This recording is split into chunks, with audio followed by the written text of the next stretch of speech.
Bismillahirrahmanirrahim. Assalamu alaikum dear students. This is me Safir Hassan, lecturer mathematics from Legend Institute of Management and Sciences Multan. So dear students, this is our first online lecture of partial differential equations and I am teaching this course to BS Mathematics 6th semester. तो dear students, आप 5th semester में ये ordinary differential equations पढ़ चुके हैं और 6th semester में हमारा जो कोर्स है वो है partial differential equations, जो कि मैं आज आपको स्टार्ट करवाने जा रहा हूँ. तो सबसे पहले स्टूडेंट्स पार्शियल डिफरेंशियल इक्वेशन होती क्या है. Let's start from the definition. Let u equals to u x1 x2 up to so on xn n be a function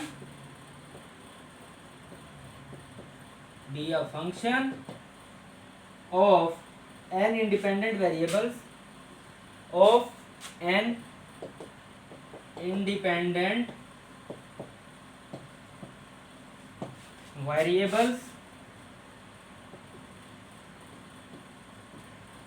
the partial differential equation जिसको PDE भी बोलते हैं हम. partial differential equation की general short form में हम इसको PDE बोलते हैं. the PDE is the equation, the partial differential equation is the equation which contains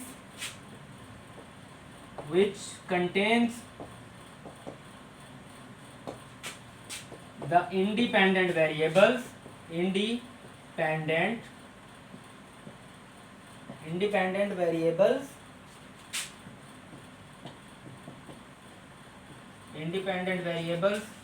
x1 x2 up to so on xn. ठीक है, independent variables x1 x2 up to so on xn. इसको जरा set कर लें xn तक. ठीक है, उसके बाद the dependent variable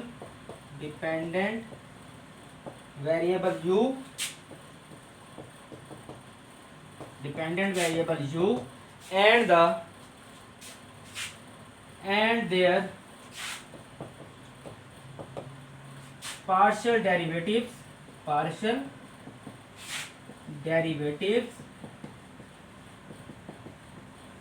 up to some order. यानी कि पार्शियल देखें, u अगर हमारे पास कोई फंक्शन है, अननोन फंक्शन है जो कि डिपेंड कर रहा है x1 x2 up to so on xn, जो कि n इंडिपेंडेंट वेरिएबल्स हैं. ठीक है, तो u इंडिपेंडेंट वेरिएबल्स पे डिपेंड कर रहा है. ठीक है, और हम कह रहे हैं कि जो पार्शियल डिफरेंशियल इक्वेशन होगी वो एक ऐसी इक्वेशन होगी जिसमें क्या होंगे, इंडिपेंडेंट वेरिएबल्स जो कि x1 x2 up to so on xn है, इंडिपेंडेंट वेरिएबल्स होंगे and the dependent variable u होगा उसमें, और एंड देयर पार्शियल डेरिवेटिव्स, और उसमें क्या होंगे, उनके पार्शियल डेरिवेटिव्स होंगे up to some order. It has the form, आगे देखें इसके, इट हैज द फॉर्म, क्या फॉर्म बनेगी इसकी, f of x1 x2 up to so on xn कॉमा u, फिर ux1 ux2 up to so on uxn, फिर कॉमा, फिर आप लिखेंगे ux1 x1 up to so on uxi xj equals to 0. ठीक है, अब ये हमारे पास पार्शियल डिफरेंशियल इक्वेशन है. तो यानी कि ऐसी इक्वेशन जिसमें जो क्या करे, इंडिपेंडेंट वेरिएबल्स, डिपेंडेंट वेरिएबल और उनके जो पार्शियल डेरिवेटिव्स हैं उनको मिला के जो इक्वेशन बनती है वो हमारे पास क्या होती है, पार्शियल डिफरेंशियल इक्वेशन. और जैसा कि नाम से ही जाहिर है, पार्शियल डिफरेंशियल इक्वेशन एक ऐसी इक्वेशन होगी जिसमें पार्शियल डेरिवेटिव इन्वॉल्व होगा, और पार्शियल डेरिवेटिव तब इन्वॉल्व होता है इक्वेशन में जब उसमें इंडिपेंडेंट वेरिएबल्स की तादाद एक से ज्यादा हो जाए.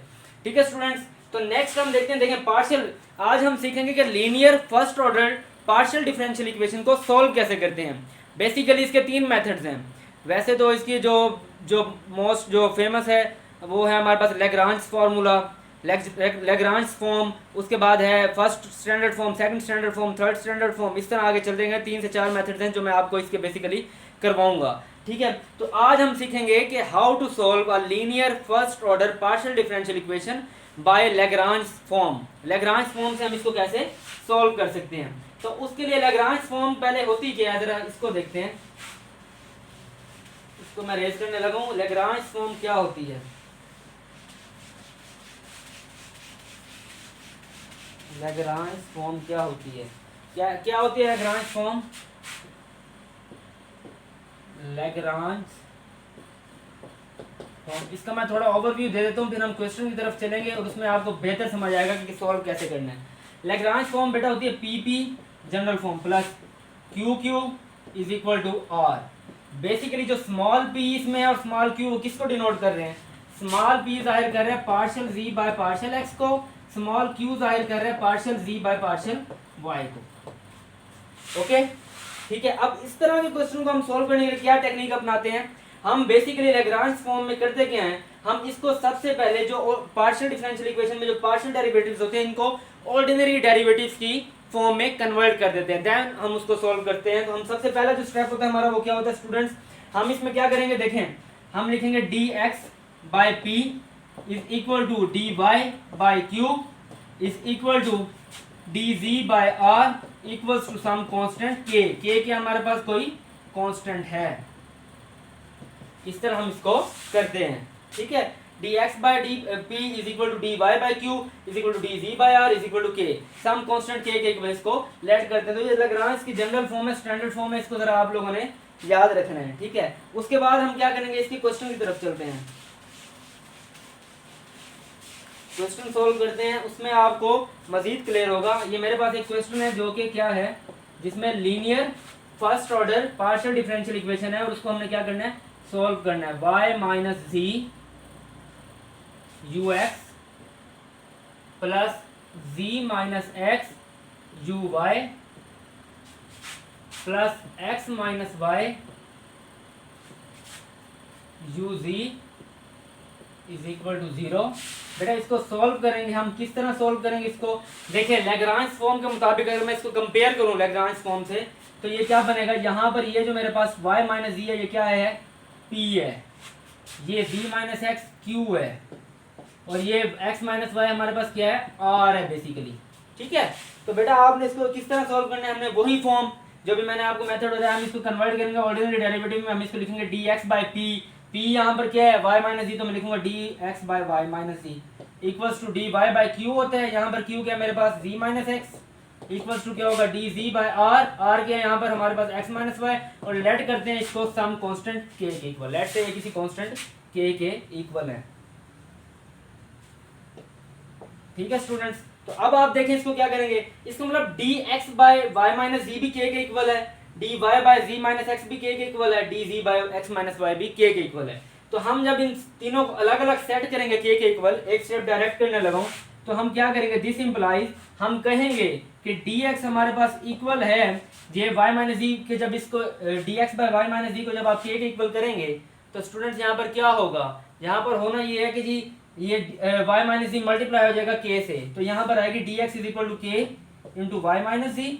सिमिलरली dy भी क्या आएगी हमारे पास k into Z minus X, and similarly dz क्या आएगी हमारे पास k into X minus Y. ठीक हो गया। अब इसको आप नाम दे दें इक्वेशन 1 का, इसको 2 का, इसको 3 का। अब हमने क्या करना है, फर्स्ट सेकंड और थर्ड इक्वेशन को क्या करना है, हमने मल्टीप्लाई करवाना है with the variables x, y and z respectively. आप क्या करेंगे, फर्स्ट इक्वेशन को मल्टीप्लाई करेंगे x से, सेकंड को y से और थर्ड को z से। ये इसका तरीकाकार है सोल्व करने का, क्योंकि यहाँ पर x के लिहाज से डेरिवेटिव इन्वॉल्व है तो x से मल्टीप्लाई, यहाँ पर y के लिहाज से तो फिर y से, और यहाँ पर z के लिहाज से तो विद रिस्पेक्ट टू z हम कर रहे हैं डेरिवेटिव, तो फिर इसको मल्टीप्लाई करेंगे z से। तो हम क्या करेंगे, जब मल्टीप्लाई करेंगे इक्वेशंस को, लिख रहा हूं मैं यहाँ पर मल्टीप्लाइंग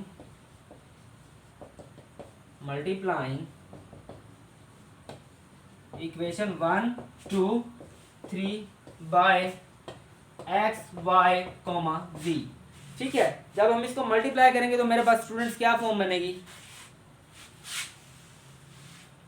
ये हमारे पास फॉर्म बनेगी, यहाँ पर देखें फर्स्ट इक्वेशन को x से मल्टीप्लाई करें तो ये बनेगा x dx is equal to k into X multiply हो जाएगा xy माइनस xz। ठीक है, second equation y dy is equal to k into yz minus xy। फिर थर्ड इक्वेशन z dz तो ये बनेगा जी डी जी हमारे पास के इंटू एक्स जी माइनस वाई जी। अब इन इक्वेशंस को बेटा आप नाम देंगे किसका, अब आपने इसको नाम देना है ए का, बी का, सी का। ठीक है, अब आप क्या करेंगे, इसको इन तीनों इक्वेशंस को ऐड कर दे। जो भी हमारे पास एक्स वाई और जी को मल्टीप्लाई करने के बाद जो इक्वेशंस बनी है, जिनको हमने ए बी और सी का नाम दिया है, इनको बेटा आपने क्या करना है, इनको आपने ऐड कर देना है। तो हम ऐड करेंगे इसको, adding A B and C, adding A B व सी, वी गेट, क्या करेंगे, लेफ्ट हैंड साइड्स को पहले आपस में ऐड करें। ये बनेगा x d x plus y d y plus z d z, तो इक्वल आएगा यहां पर हमारे पास देखें k into x y minus x z. ठीक है, अगर मैं इसको ओपन करके लिख दूं तो गलत ना होगा, k into x y minus x z का मतलब k x y minus k x z. मैं इसको ओपन करके लिख रहा हूं डायरेक्टली, तो ये बनेगा के x y minus k x जी, फिर प्लस, फिर के वाई जी माइनस के एक्स वाई, फिर प्लस, फिर ये बनेगा के एक्स जी, ठीक है, माइनस के वाई जी। ठीक हो गया स्टूडेंट्स। अब यहां पर इंटरेस्टिंग चीज क्या है, के x y minus k x Y से कैंसिल, के एक्स जी माइनस का प्लस के एक्स जी से कैंसिल, माइनस के वाई जी प्लस के वाई जी से कैंसिल, राइट हैंड साइड पे रिजल्ट क्या आएगा आपके पास, जीरो। तो ये इक्वेशन बनेगी हमारे पास x d x plus y d y plus z d z, ये बेटा आपके पास क्या बनेगी, इक्वल्स टू जीरो। अब देखें बोथ साइड पे इसको इंटीग्रेट करें, जब इंटीग्रेट करेंगे, इंटीग्रेशन ऑन बोथ साइड जब आप अलग अलग अप्लाई कर देंगे इन पे, और तो फिर हमारे पास क्या रिजल्ट आएगा, X square by 2 plus Y square by 2 plus ji square by 2 is equal to zero की इंटीग्रेशन क्या है, कांस्टेंट, जिसको मैंने C1 का नाम दे दिया। ठीक है, अब हमने क्या करना है इसके बाद जो आपने नेक्स्ट स्टेप बेटा करना है वो ये करना है कि इसको अब मैं रेस करने लगा हूं।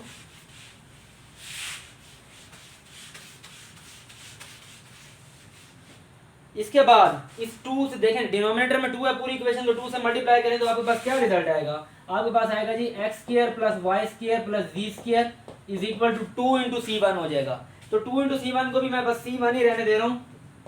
ठीक हो गया, क्योंकि यहाँ पर वो भी कांस्टेंट ही रहेगा। तो इसको अब आप ये इक्वेशन C1 की वैल्यू आपके पास आ गई। अब आपके जहाँ पास जो पहली 3 इक्वेशंस थी जो हमने x के साथ मल्टीप्लाई करने से पहले लिखी थी, सॉरी वो मैं दोबारा लिख देता हूँ, मैंने रेस कर दी हैं। वो इक्वेशंस थी कुछ इस तरह की कि dx था हमारे पास किसके equal, k into Y minus D, और dy था k into Z minus X, और dz था हमारे पास k into X minus Y. इसको इक्वेशन 1 का नाम, 2 का नाम और 3 का नाम दिया हुआ था हमने, ये भी जो पहले स्टार्ट में हमने देखा।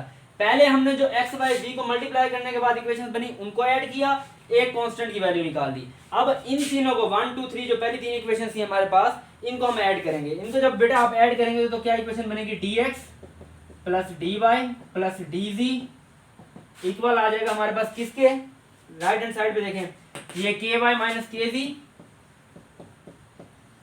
ठीक है, फिर प्लस kz माइनस kx, फिर plus kx minus ky, expand करके लिख दिया। अब इसको देखें आप क्या करेंगे, ky को माइनस ky से cancel, plus kx minus kx से cancel, plus kz minus kz से कैंसिल, तो रिजल्ट आपके पास आएगा बेटा यहाँ पर dx plus dy plus dz is equal to 0। ठीक है, अब integrating on both sides we get what we get. अब आप इसकी इंटीग्रेशन अलग अलग अप्लाई करें बोथ साइड्स पे, dx plus integration of dy plus integration of dz is equal to integration of 0।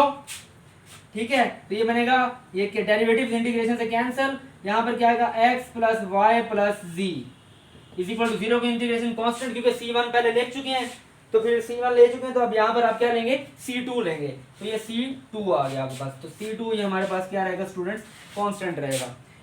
अब ये दो कांस्टेंट्स की वैल्यूज आपके पास आ गई, एक C1 की एक C2 की। ठीक है, अब इसका निकालना है जनरल सॉल्यूशन। जनरल सॉल्यूशन के लिए याद रखिए इसका जो फॉर्मूला है वो हमारे पास कुछ इस तरह का है।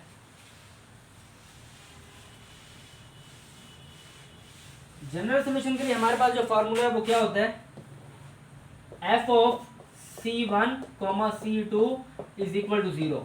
जनरल सोल्यूशन का फॉर्मूला है। ठीक है, अब एफ ऑफ C1 की वैल्यू पुट करें। C1 किसके इक्वल है यहाँ पर, x square plus Y square plus जी square, x square plus Y square plus जी स्क्वायर कोमा C2 के हमारे पास x plus Y plus z, x plus Y plus z is equal to 0।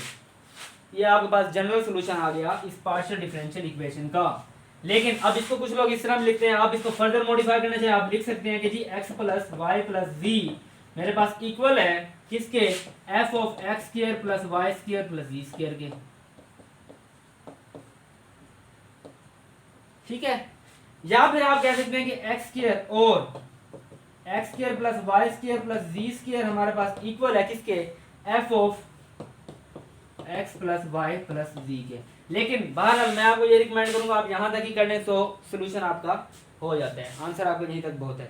तो ये further आप इसको मॉडिफाई करना चाहें तो कर लें, नहीं तो अदरवाइज वहां तक भी आपका आंसर ठीक है, कंप्लीट हो जाता है क्वेश्चन। अब यहाँ पर मैं आपको एक और चीज बताऊं, देखें जहां पर बेसिकली रिपीट करने लगा हूं, लैग्रांज मेथड से जो linear first order differential equation हम पार्शियल डिफरेंशियल इक्वेशन सॉल्व करते हैं, उसके लिए हमने क्या करना था, हमने dx by p is equal to dy by q is equal to dv by r is equal to some constant k के इक्वल इसको लेट करना था, सम कांस्टेंट k के। फिर इनको इक्वेट करके हमने आगे इसको इस तरह सॉल्व किया कि पहले इक्वेशंस जो बनी dx dy और dv की, हमने फिर x y और z को रिस्पेक्टिवली उनको मल्टीप्लाई किया, तो फिर हमारे पास जो आंसर आया उन इक्वेशंस को हमने ऐड कर दिया, उससे हमें एक कांस्टेंट C1 की वैल्यू मिल गई। फिर जो पहली 3 इक्वेशंस बनी थी हमारे पास, वो हमारे पास क्या थी, उनको भी हमने ऐड किया तो हमारे पास C2 कांस्टेंट की वैल्यू आ गई।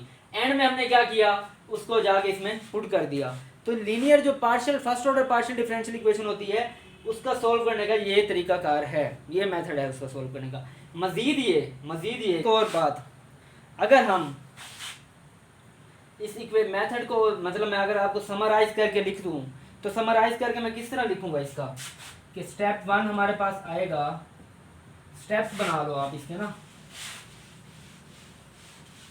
स्टेप्स मैं आपको जनरलाइज फॉर्म में इसके बना के दिखा देता हूँ। ये बेटा आपके पास बनेगा, स्टेप्स आपके पास बनेंगे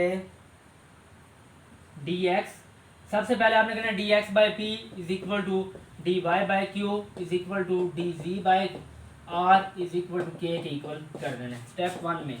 फिर क्या करना है आपने, dx is equal to p के बनेगी, dy बनेगी q के, dv बनेगी r के इक्वल। ठीक हो गया ना। अब यहाँ पर आप देखें ये इक्वेशंस बनेंगे, तो तीसरे स्टेप में आपने क्या करना है, इन तीनों इक्वेशंस को पहले तो 1 2 3 इनको नाम दे देना आपने।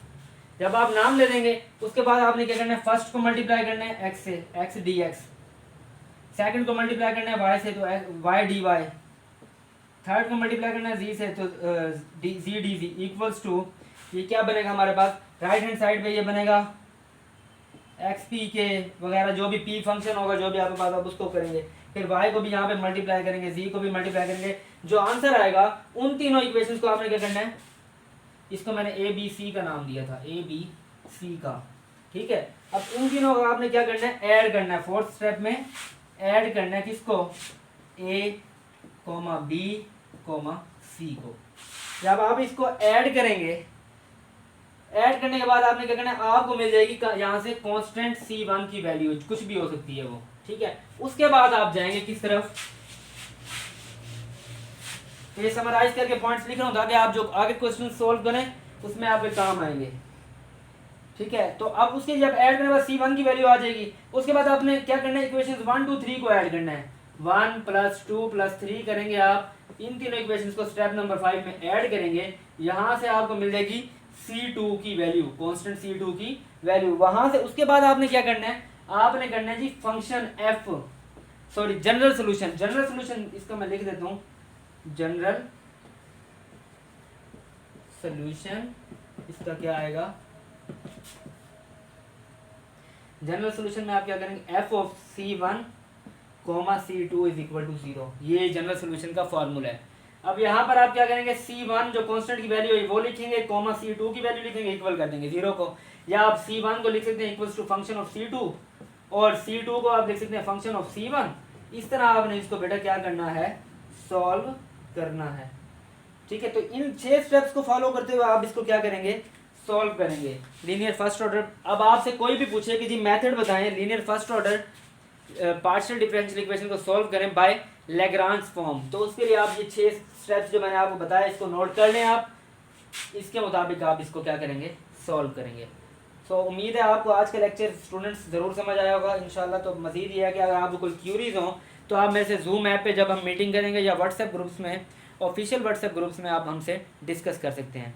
सो hope you like my video, please if you have any question then ask me. Thank you very much. अल्लाह हाफिज़।